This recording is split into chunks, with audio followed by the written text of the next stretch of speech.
queridos do 9º ano. E aí, tudo bom com vocês? Estamos hoje, iniciando o nosso 3º bimestre.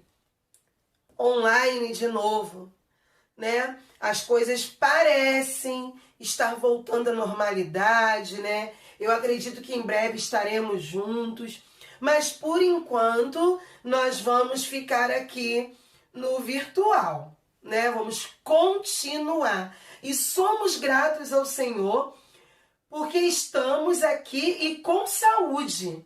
Deus nos sustentou até agora. Aí você vai falar, professora, mas na minha casa teve quem pegou o coronavírus. Mas o Senhor os guardou e vocês estão aí fortes. E é por isso que nós temos que agradecer. Que mesmo com a doença chegando, Ele está nos guardando. Certo? Então, assim, que nós tenhamos um 3º bimestre abençoado, tá? Eu vou começar com vocês com um versículo bíblico que está em Filipenses. Filipenses 4:13. Tudo posso naquele que me fortalece. Em outras versões vai estar: posso todas as coisas naquele que me fortalece. Tá? Então eu quero dizer para você hoje, você pode tudo em Cristo. Tudo. Você está passando por um ano difícil, eu também, mas eu imagino vocês que estão no 9º ano. É o fim de um ciclo e vocês estão fechando esse ciclo online, totalmente diferente. Ninguém nunca passou por isso, não é? Mas eu vou dizer que você pode tudo. Você pode pesquisar além do que está sendo dado em aula. Aproveita o tempo. Aproveita, faça com que esse ano seja melhor do que se fosse presencial. Você pode, tá bom? Então vamos à matéria de hoje? Então olha só, já peguem o livro é da 156 até a 166. Peguem aí o livro de vocês.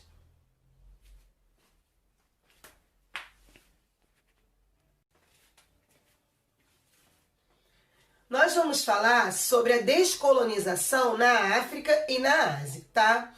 Essa semana, aula 1, África, aula 2, Ásia. Bem,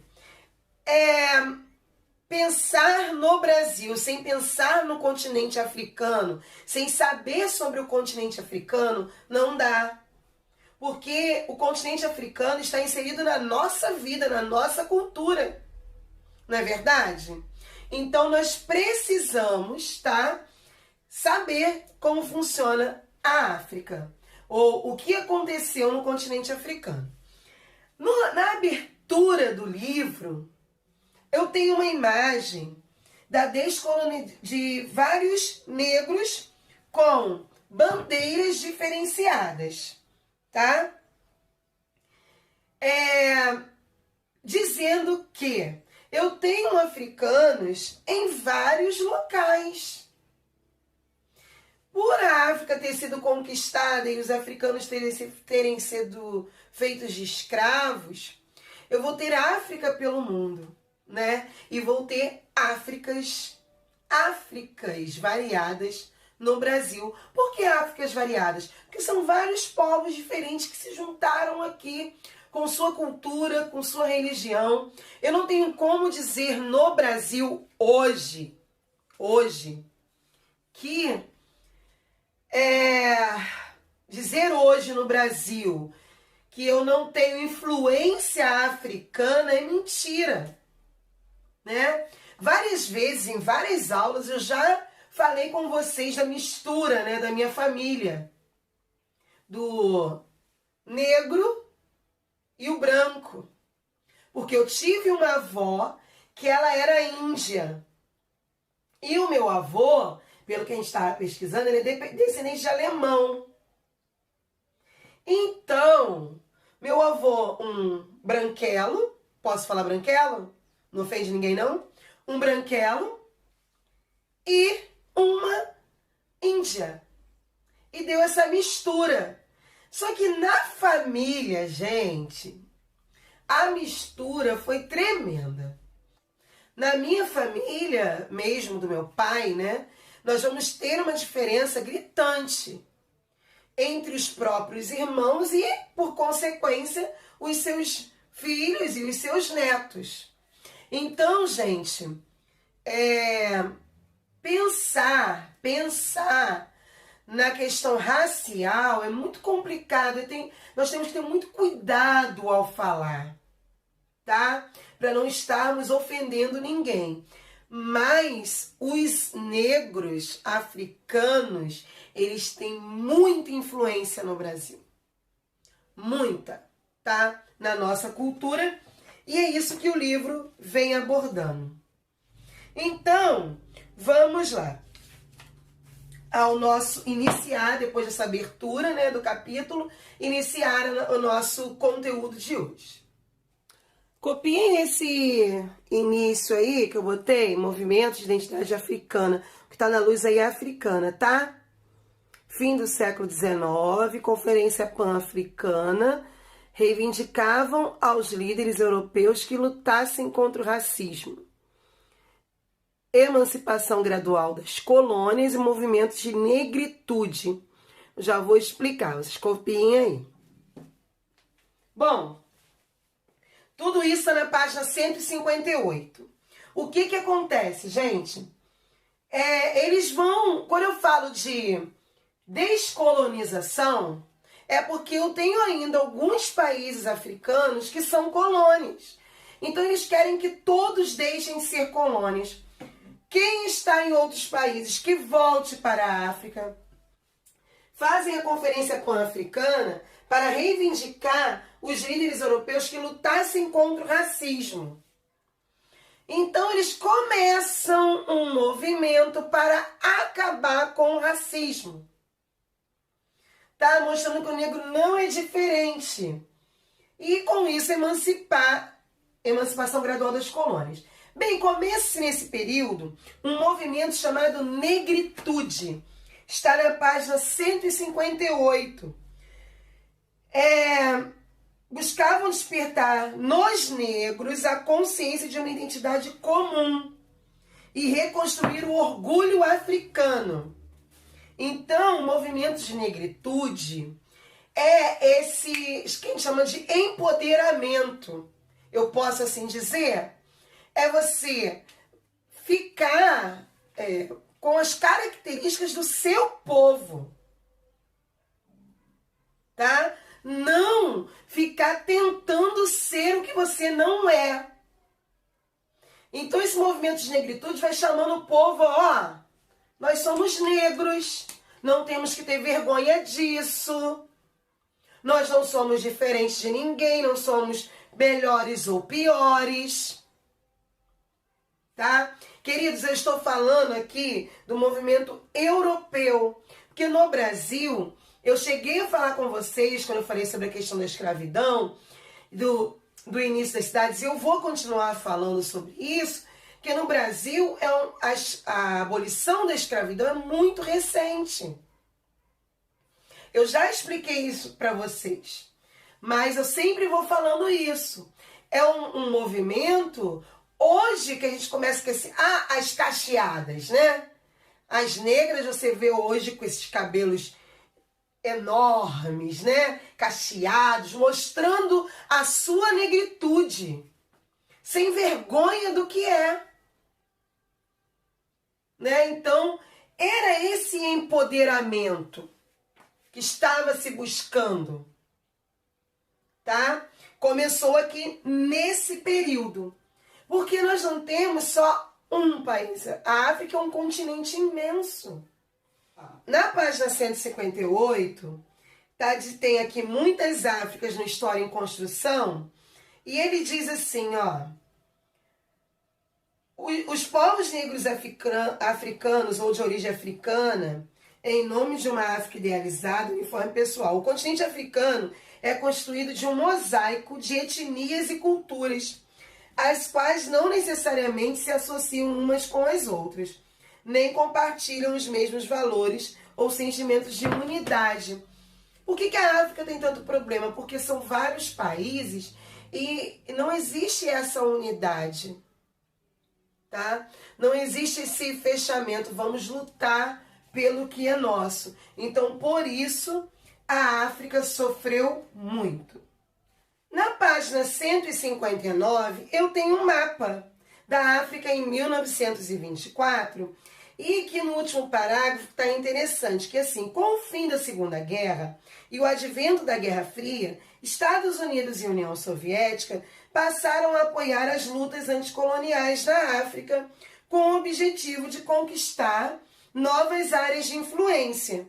Esses fatores, somados ao crescimento do movimento nacionalistas africanos, culminaram na luta efetiva das colônias pela independência, tá? E aí vai começar esse movimento de independência das colônias. Mas eu quero que você observe aí no mapa que eu tenho França, Reino Unido, Bélgica, Portugal, Espanha, Itália, todo mundo que dominou a África. Agora, qual os estados europeus que tinha maior território na África? Vocês conseguem visualizar aí?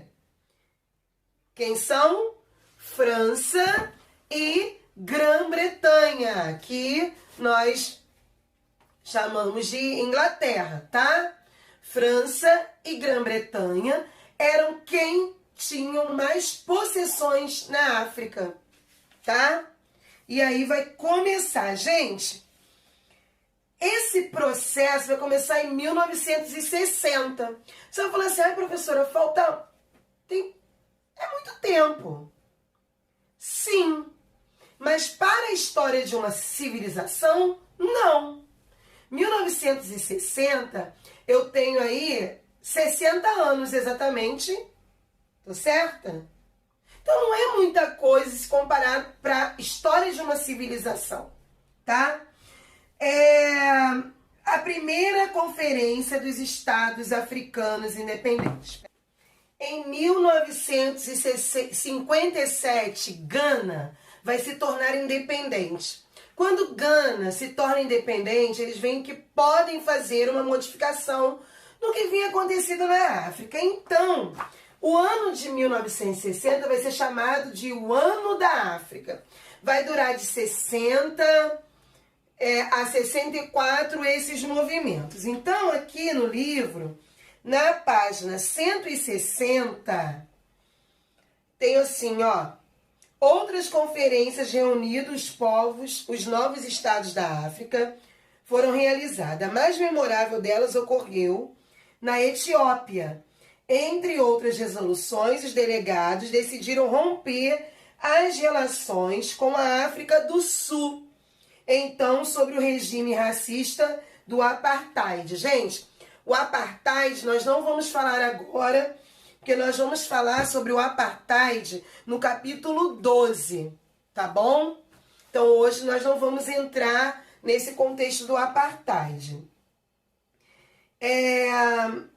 Então, lutar pela adoção de sanções econômicas e internacionais contra o país sul-africano e fundar a Organização da Unidade Africana.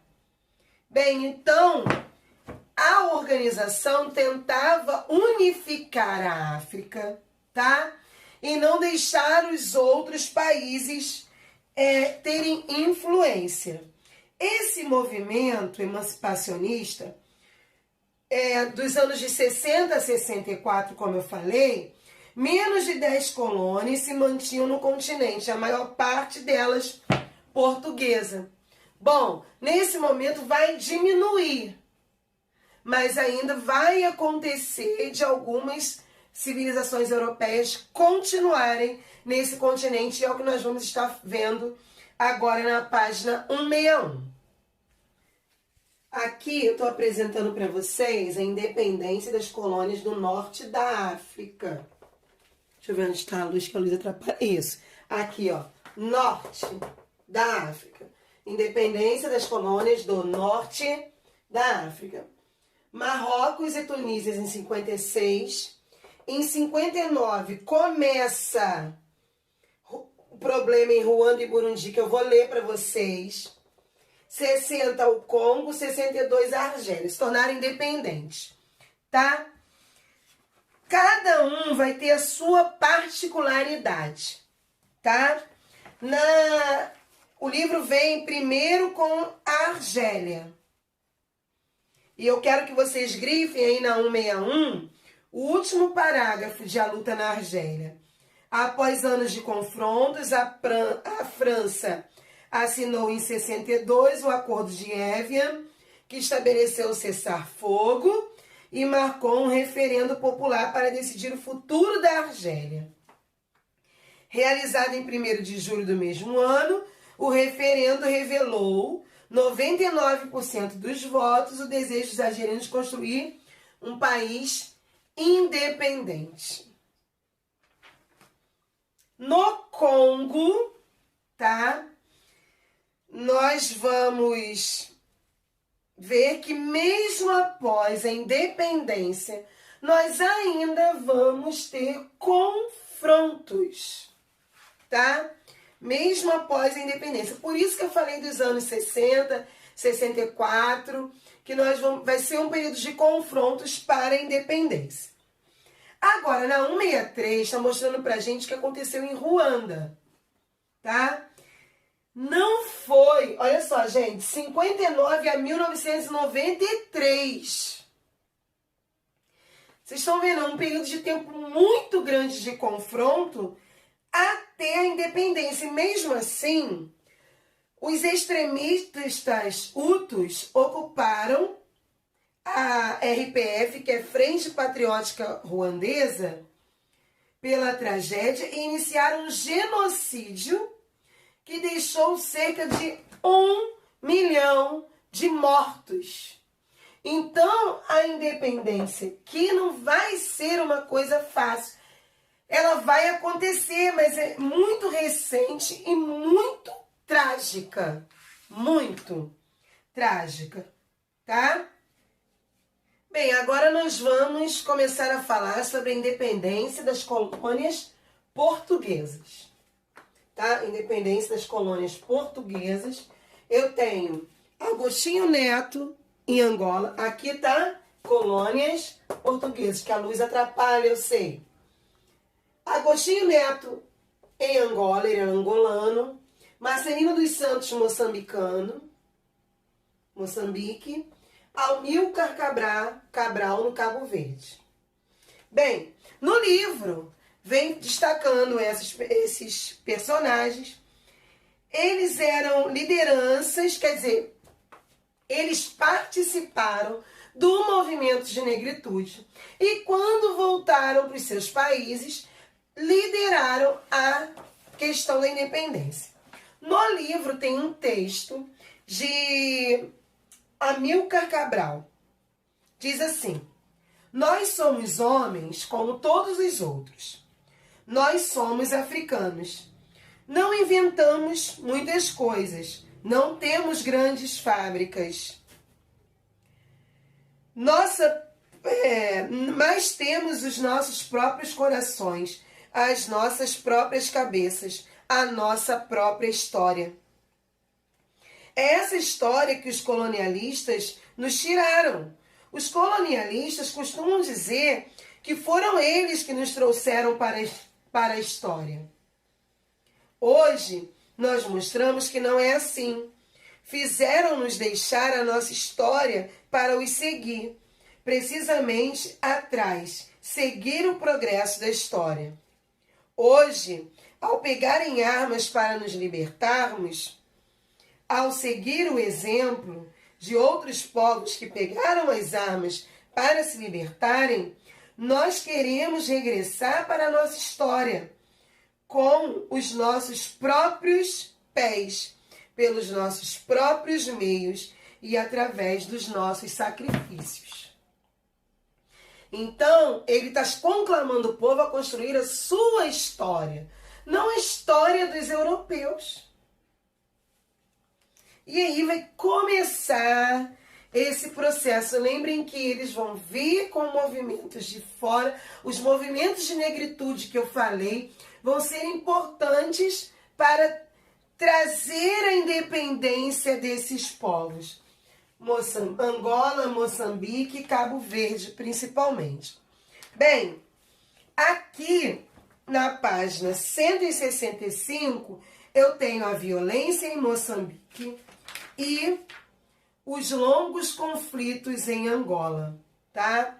Que vai durar muito tempo. Eu vou colocar um videozinho rápido aí, que vai falar sobre essa independência em Moçambique. Há 20 anos, terminava em Moçambique uma das guerras civis mais sangrentas da história contemporânea. A luta entre o governo e os rebeldes começou logo depois da independência. O país passou quase 3 décadas em batalhas. 1 milhão de pessoas morreram, como mostra o correspondente da TV Brasil na África, Emerson Penha. Roma, 4 de outubro de 1992. Um abraço acanhado diante de centenas de testemunhas e transmitido pela televisão, selava o fim de 16 anos de uma guerra sangrenta. O presidente de Moçambique, Joaquim Chissano, e o líder guerrilheiro da Renamo, Afonso Dhlakama, cumprimentaram-se para o mundo ver.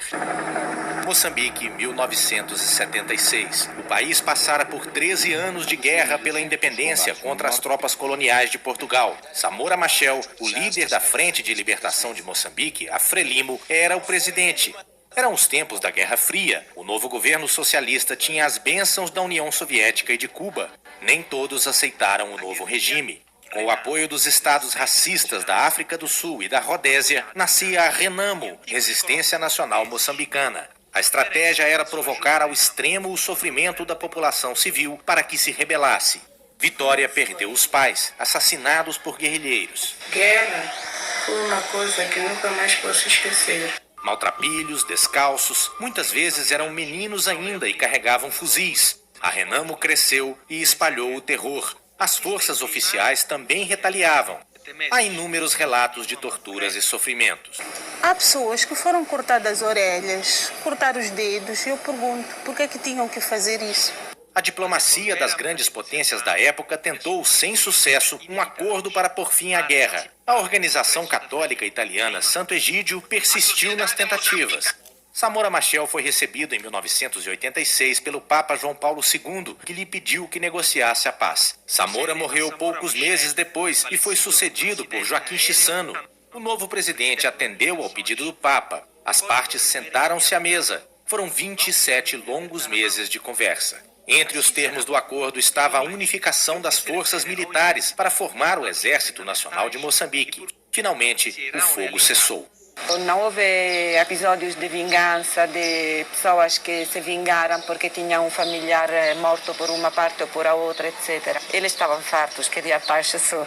Hoje, Moçambique continua a ser um país muito pobre. 4 em cada 10 pessoas são analfabetas. 1 em cada 3 é portadora do vírus da AIDS. E a metade da população vive na miséria absoluta. Ainda vai demorar gerações para que Moçambique tenha a chance de ser um país desenvolvido. Os investimentos têm chegado, a nação tem enriquecido, mas pouca gente tem acesso a essa riqueza. Mas, seja como for, com a paz, o povo, pelo menos, pode sonhar com uma vida melhor um dia. Guerra nunca mais. Bom, tudo que vocês viram aí no vídeo sobre Moçambique vai estar aqui na página 165, tá? E Angola, que é a nossa última parte de hoje. Bem, eu quero destacar com vocês os conflitos em Angola, também foi muito sangrento, tá? Foi uma guerra que durou quase, mais ou menos 27 anos para a independência, tá? E tudo isso vai estar envolvido com a Guerra Fria. Lembra que eu falei que eu ia continuar falando com vocês sobre a Guerra Fria? É porque todos esses confrontos estão nesse período da Guerra Fria. A União Soviética e os Estados Unidos vão estar inseridos nesse contexto, ou apoiando um ou apoiando o outro para conseguir poder, tá? Para conseguir mais poder. Então, aqui na página 166, os principais grupos que lutaram pela independência de Angola, está aqui logo no primeiro parágrafo, olha, Frente Nacional de Libertação de Angola, Movimento Popular de Libertação de Angola e União Nacional pela Independência, tá? FNLA, MPLA e UNITA. Eles é quem vão estar lutando nesse contexto. Então, tudo isso vai interferir. Então, entre 1959 e 60, quer dizer, um ano, a luta pela independência do Congo vai influenciar, porque muitos angolanos exilados viviam lá e repercutiu em Angola com a inclusão de diversas revoltas. Mas nós vamos ter a guerra colonial em 1975, sendo da disputa desses grupos, o MPLA saiu vitorioso e formou um grupo, um governo socialista, enquanto a província de Huambo formou-se um governo dirigido pela FNLA e pela UNITA.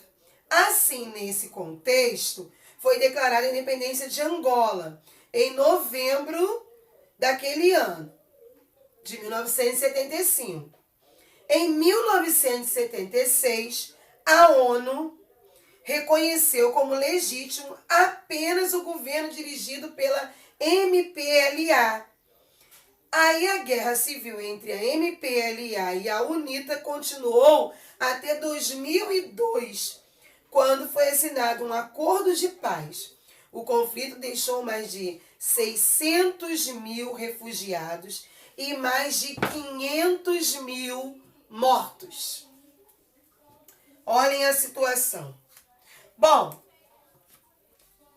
hoje vocês farão apenas os exercícios do livro, tá? São 4 páginas, 159, 160, 163 e 166. Só que a 159 e a 160, ela tem somente uma questãozinha sobre os mapas, tá bom? Cada uma questão sobre os mapas, aí vocês fazem e a 163 e a 166. Então vamos lá, 159. Eu tenho um mapa, tá? Da África em 1924 e eu pergunto quais eram os estados europeus com maior território colonial na África. Eu falei no vídeo, hein? Só escrever o nome dos dois. 2. Compare esse mapa, 2 páginas 160. Compare esse mapa com o da página anterior.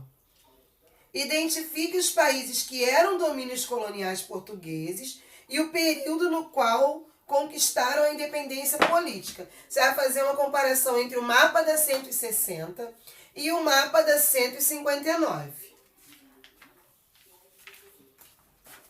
Página 163. Sobre o pan-africanismo. Eu falei sobre o pan-africanismo. Responda, letra A. Qual é a origem do movimento? E letra B. Quais eram os principais objetivos dos participantes do primeiro Congresso Pan-Africano?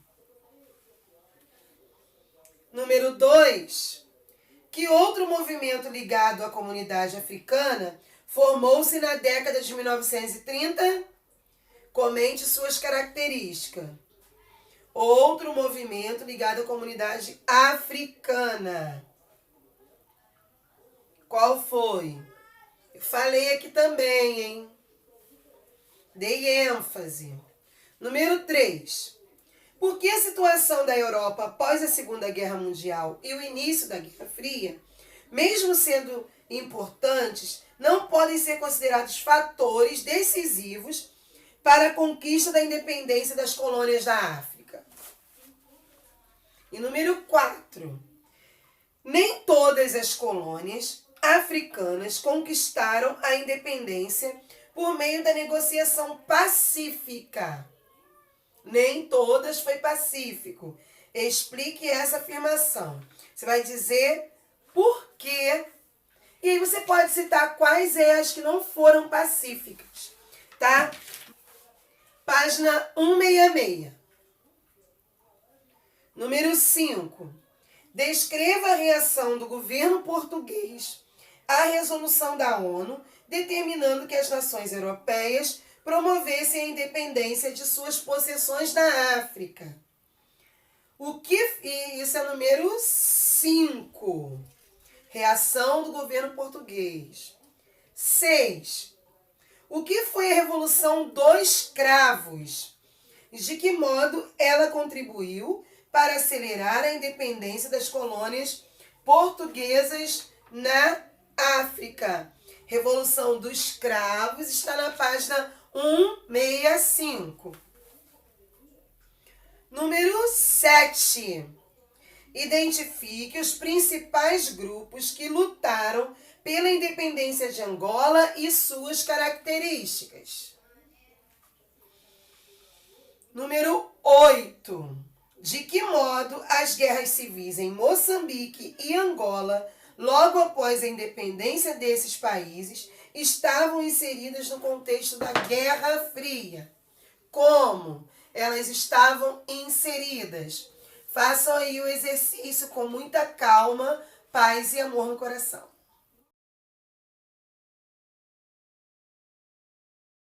Vamos agora corrigir os nossos exercícios. O primeiro está na página 159, é relativo a esse mapa. A pergunta é: quais eram os estados europeus com o maior território colonial na África? E a resposta vai ser França e Grã-Bretanha, tá bom? De acordo com o mapa. Página 160, eu tenho de novo o mapa e pede para fazer comparação com o mapa anterior. E a pergunta é: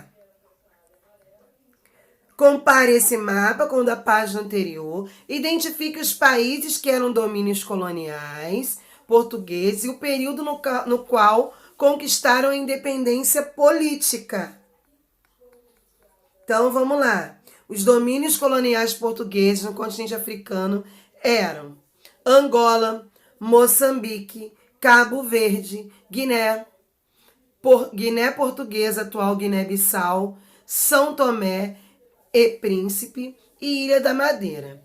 Exceto a Ilha da Madeira, os demais locais tornaram-se independentes no período entre 1971 e 1976. Então aí, ó, deixei a tela para vocês copiarem, tá?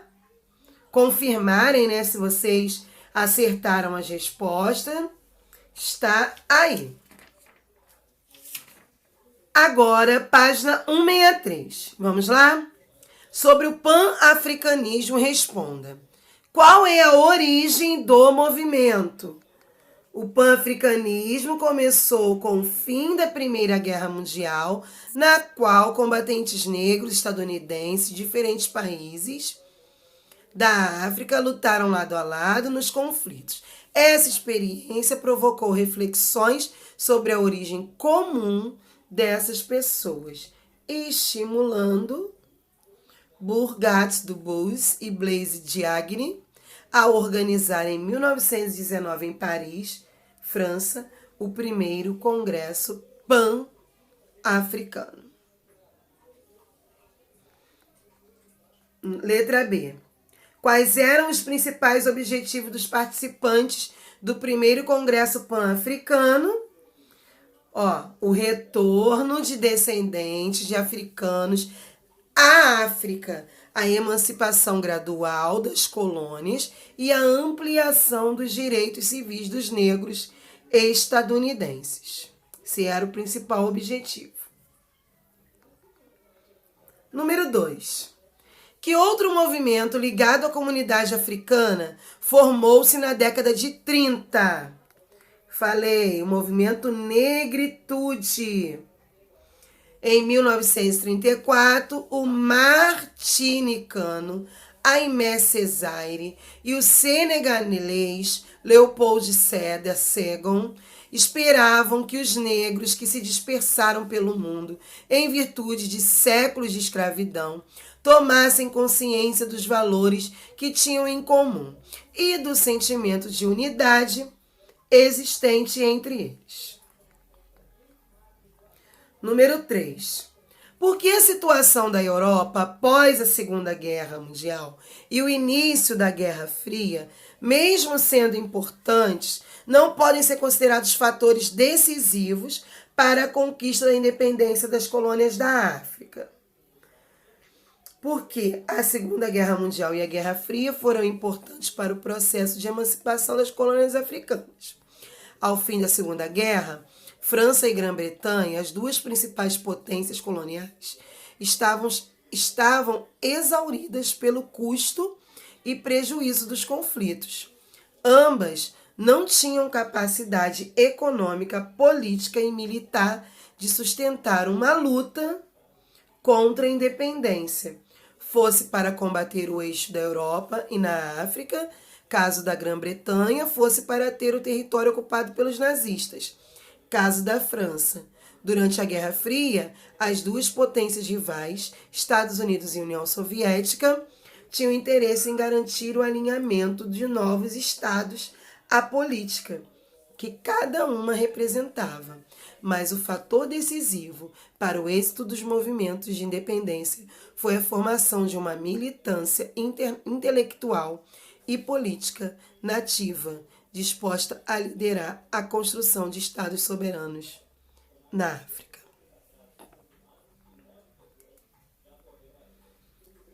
Quatro, eu disse que nem todas as colônias conquistaram a independência por meio da negociação pacífica. As lutas pela independência de Argélia, Congo, Ruanda, Burundi são exemplos de que a emancipação política só ocorreu depois de violentos conflitos entre os colonizadores e colonizados. Página 166, número 5. Descreva a reação do governo português da ONU, a resolução da ONU, que determinou que as nações europeias promovessem a independência de suas possessões. Então, a ONU falou que as nações europeias deveriam promover a independência. O que Portugal achou disso? Então, vamos lá. Durante a década de 30, Portugal aprofundou a centralização administrativa nas colônias, provocando o enfraquecimento da elite local. Em resposta à pressão exercida pela ONU sobre os países que possuíam colônias, Portugal colocou em prática a substituição do termo colônia pela expressão províncias ultramarinas, com o objetivo de dar à comunidade internacional a ideia de que havia uma unidade nacional entre a metrópole portuguesa e seus territórios coloniais. Eles quiseram driblar aí, né, a situação. E o que foi a Revolução dos Cravos? Colocou fim ao governo ditatorial. O novo governo iniciou negociações com as lideranças políticas das colônias portuguesas na África, o que resultou na independência dessas colônias. 7. Identifique os principais grupos que lutaram pela independência de Angola. É o que eu até mandei marcar no livro, né? FNLA, MPLA e a UNITA. A FNLA e a UNITA tinham base étnica, eram formadas por uma pequena burguesia urbana e apresentavam propostas anticomunistas. Já o MPLA tinha uma força urbana mais sólida e base nacional e defendia reformas comunistas. Número 8. De que modo as guerras civis em Moçambique e Angola, logo após a independência desses países, estavam inseridas no contexto da Guerra Fria? As guerras civis em Moçambique e em Angola foram travadas entre grupos que defendiam propostas comunistas e os que eram anticomunistas, Renamo em Moçambique, FNA e UNITA em Angola. No contexto da Guerra Fria, os primeiros receberam apoio de países do bloco socialista, como Cuba e União Soviética, enquanto os segundos foram apoiados pelos países do bloco capitalista. Lembra que eu falei que eles continuam com o bloco socialista, bloco capitalista, né? Continua com essa briga. Tá bom, meus queridos? Bom, por hoje foi só isso, tá? Semana que vem nós continuamos com a descolonização da Ásia, tá bom? Estudem aí, façam todos os exercícios, ó.